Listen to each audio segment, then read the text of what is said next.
Après 10 ans dans la création audiovisuelle, j'ai compris 3 éléments fondamentaux pour devenir un artiste. 1. La fausse bonne idée. Officiellement, créer quelque chose, c'est plutôt simple. Il faut juste avoir l'idée, la réaliser, être fier. Ça, c'est ce qu'on croit quand on n'est pas dans le processus. Mais est-ce vraiment simple? La démotivation est souvent plus rapide à arriver que le résultat attendu.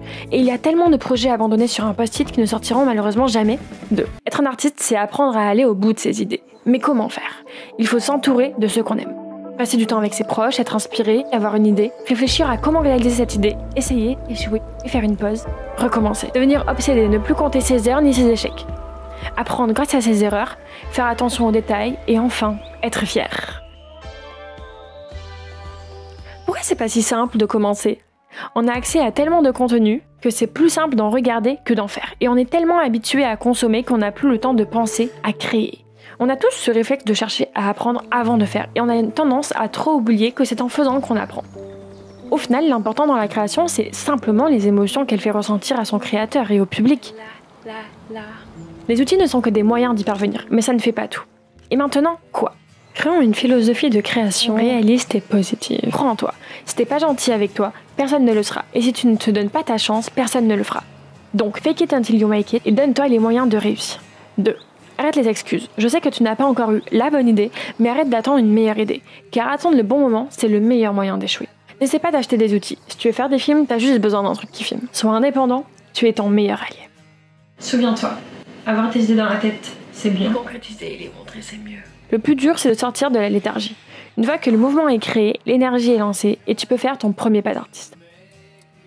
Souviens-toi, crée aujourd'hui. Le temps est invisible, mais il passe. Profites-en avant qu'il soit trop tard. Une grande erreur, c'est de croire que celui que tu admires n'a pas eu d'échec dans sa vie. Tous les humains sont similaires et on connaît tous des moments bons et mauvais. Alors quand on se crée une philosophie de création, il faut anticiper les moments compliqués, afin d'être sûr d'honorer l'idée de départ en la concrétisant. Pour ça, il faut que tu identifies tes propres récompenses et tes propres joies. Tu connais la gamification? Prends soin de toi et de ton projet comme si tu jouais à un jeu vidéo. Visualise les niveaux, les points de vie, les méchants. Atteindre un objectif fixé, c'est se prouver que l'on est capable, ce qui élève la confiance en soi et encourage à recommencer. Maintenant que notre philosophie de création est prête, commençons réellement. D'abord, prends une idée. Bon ok, la vibe d'écrire dans un carnet elle est folle, mais soyons honnêtes, on a plus souvent un téléphone dans les mains qu'un carnet. Alors depuis quelques mois, je mets toutes mes idées dans ma discussion WhatsApp avec moi-même. C'est moins glamour, mais vachement plus utile. Avec cette idée qu'on vient de trouver, il faut faire un plan des étapes à suivre. Le plus important pour ça, c'est d'être précis dans les étapes qu'on se donne. Il vaut mieux dire écrire 5 pages que écrire un chapitre. Tu vois les gens qui surlignent des trucs et tu comprends pas pourquoi? Valider chaque étape pour libérer de la dopamine, c'est une bonne manière de se récompenser. Si on attend que tout soit fini pour être récompensé, on risque d'être démotivé avant.